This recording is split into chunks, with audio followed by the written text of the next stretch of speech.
ಸುಬ್ಬಣ್ಣ ಅವರಿಗೆ, ವೀರ್ ಕುಮಾರ್ ಅವರಿಗೆ, ರಾಷ್ಟ್ರೀಯ ಸಂಘರ್ಷ ಸಮಿತಿಗೆ ಜಯವಾಗಲಿ, ರಾಷ್ಟ್ರೀಯ ಸಂಘರ್ಷ ಸಮಿತಿಗೆ ಜಯವಾಗಲಿ, ಅಶೋಕ್ ರಾउत ಅವರಿಗೆ ಜಯವಾಗಲಿ, ಅಶೋಕ್ ರಾउत ಅವರಿಗೆ ಜಯವಾಗಲಿ। इस समस्या से जूझ रहे हैं, लड़ रहे हैं, इसलिए आपको ये समस्या मालूम है। रोज़मर्रा की ज़िंदगी में बिना पैसे के, बिना अपनी कमाई के कैसे जिया जा सकता है, इसका आप ज्वलंत उदाहरण है। आपने पैसे भरे, पहले 417 रुपये महीना, वो भी 95 में, तब पैसों का वैल्यू क्या था। फिर उसके बाद 541, 541, अभी 1250।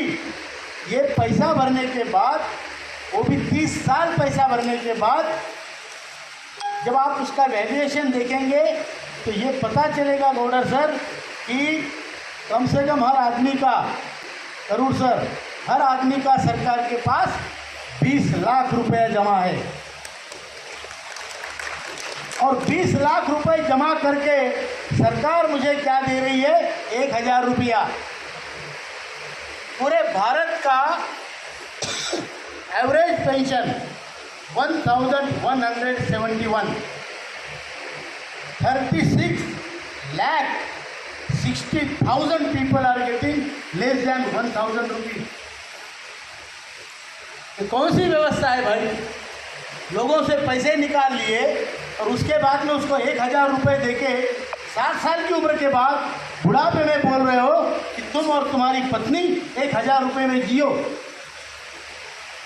कौन सी व्यवस्था है। ऐसा कौन सा देश है जो कामगारों को, श्रमिकों को लूट के और फिर उन्हें बुढ़ापे में मरने के लिए छोड़ता है। ये बदलना चाहिए कि नहीं बदलना चाहिए। बदलना चाहिए कि नहीं बदलना चाहिए। और हम बदलेंगे, आप बदलेंगे। आपको, हमको न्याय इस व्यवस्था से लेना है।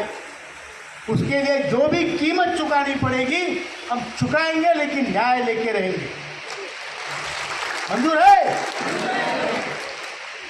आज इसके लिए नेशनल एजुकेशन कमेटी, जो आज आपको बता दूं मैं कि हम सबके लिए गर्व की भी बात है और कई बार मुझे लगता है शर्म की भी बात है कि बूढ़े लोगों का ये हमारा जो संगठन है ज्येष्ठ नागरिक का, ये दुनिया का सबसे बड़ा संगठन है। दुनिया का, विश्व का सबसे बड़ा ज्येष्ठ नागरिकों का संगठन नेशनल एजुकेशन कमेटी है। इसके ऊपर हमने केवल आंदोलन तो हमने बहुत किए, सब मालूम है आपको, आप लोग उसमें शामिल होते हैं कि आपकी समस्या है, आप एनएसी के योद्धा हैं। आंदोलन किए, उसका परिणाम ये हुआ कि आदरणीय प्रधानमंत्री जी ने हमको 2 बार बुलाया, दोनों बार आधे आधे घंटे की चर्चा की और दोनों बार आश्वासित किया कि आपका काम मैं करूंगा। दूसरी बार जब हम मिले तो मैं दूर खड़ा था, वो आके मेरा हाथ पकड़ के खींच के ले गए, बोले फोटो निकालते हैं। मैंने बोला सर काम कब करेंगे ये बता दो। वो बोले आपका काम हो रहा है, इसमें ब्यूरोक्रेटिक अड़चने हैं, वो अड़चने जैसे सॉल्व होती है मैं आपका काम करूंगा, मैं उसके लिए कटिबद्ध हूँ। लेकिन एक आदमी से व्यवस्था नहीं चलती, चाहे वो प्रधानमंत्री जी क्यों ना हो, क्योंकि व्यवस्था में इतने बड़े आईएएस अधिकारी है, बड़े ट्रेंड आईएएस अधिकारी है, उनको ट्रेनिंग दी थी अंग्रेजों के ज़माने से चली आ रही है। बराबर है, बराबर है। क्या ट्रेनिंग है, कोई भी चीज़ को ना कैसे कहना। आप उनके सामने कहो कि ये गाय है, बोलेगा ना ये भैंस है। उसको बोलो ये बैल है, बोलेगा नहीं गाय है। ये उनका ट्रेनिंग है। तो ये सबसे बड़ा चैलेंज हमारे सामने था कि पॉलिटिशियन लोग समझ जाते हैं, क्योंकि उनको चुन के आना है, उनको प्रसिद्धि भी मिलनी है, उनको कीर्ति मिलेगी, तो काम करना चाहते हैं। लेकिन ब्यूरोक्रेटिक लोग, उनको कोई काम से मतलब नहीं, फिर जाओ पैसा आओ, ये सिस्टम है। तो हमने उसके बाद ब्यूरोक्रेटिक सिस्टम के सबसे बड़े जो अधिकारी हैं भारत देश में, उनके साथ हमारी मीटिंगें हुई, प्रेजेंटेशंस हुए। आपको बता दूं, कैबिनेट सेक्रेटरी जो भारत का सबसे बड़ा ऊंचा ओहदा होता है, ऊंचा दर्जा होता है। मेरी भाषा समझ में आ रही है? भाषा समझ में आ रही है थोड़ी? क्योंकि मैं कन्नड़ बोलूंगा तो आपको बिल्कुल समझ में नहीं आएगी।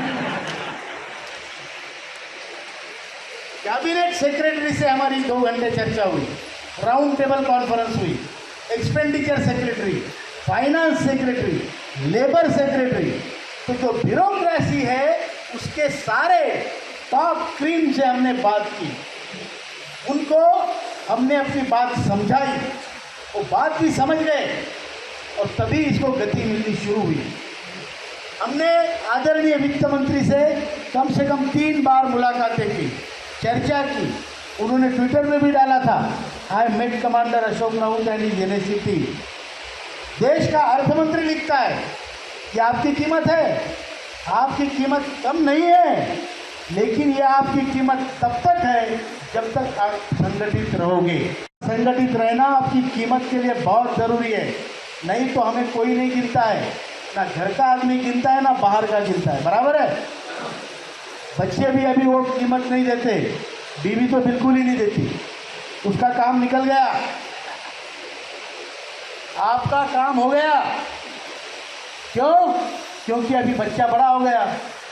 अब बीवी बोलती है, बच्चा बोलता है, बाबा अप्पा मेरे लिए क्या किया? कुछ नहीं किया, जिंदगी में तुमने मेरे लिए कुछ नहीं किया, कुछ नहीं कमाया, बोलता है। तो बीवी बोलती है बिल्कुल बराबर है, ये किसी लायक नहीं है, ये आदमी ने पहले से कुछ नहीं किया। बराबर है कि झूठ है? शर्माना नहीं, हम सब हमाम में है और हम सब नंगे हैं, बराबर है?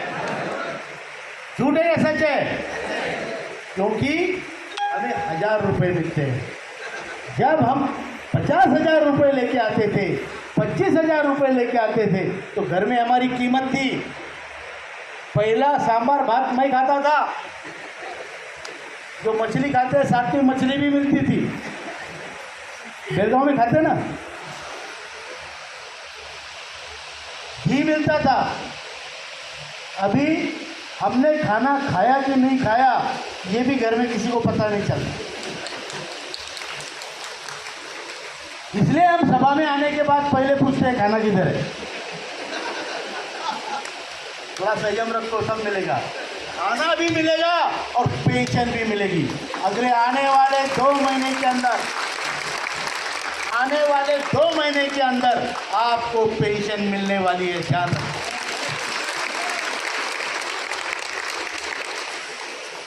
लेकिन ये पॉसिबिलिटी जो मैंने कही है, ये मुझे श्रम मंत्री ने कही है, उसको उन्होंने टाइम नहीं दिया, लेकिन उनकी बॉडी लैंग्वेज से मैं समझ गया। अब उन्होंने जो बोला है वो 99% सच होगा। अगर 1% सच नहीं होगा तो लड़ने की तैयारी है, तैयारी है, लड़ रहे हैं, लेकिन इससे ज़्यादा लड़ेंगे जरूर साहब, ताकत लगा देंगे, लेकिन मरने से पहले असंतुष्ट नहीं मरेंगे, अपना हक लेंगे फिर मरेंगे, बराबर।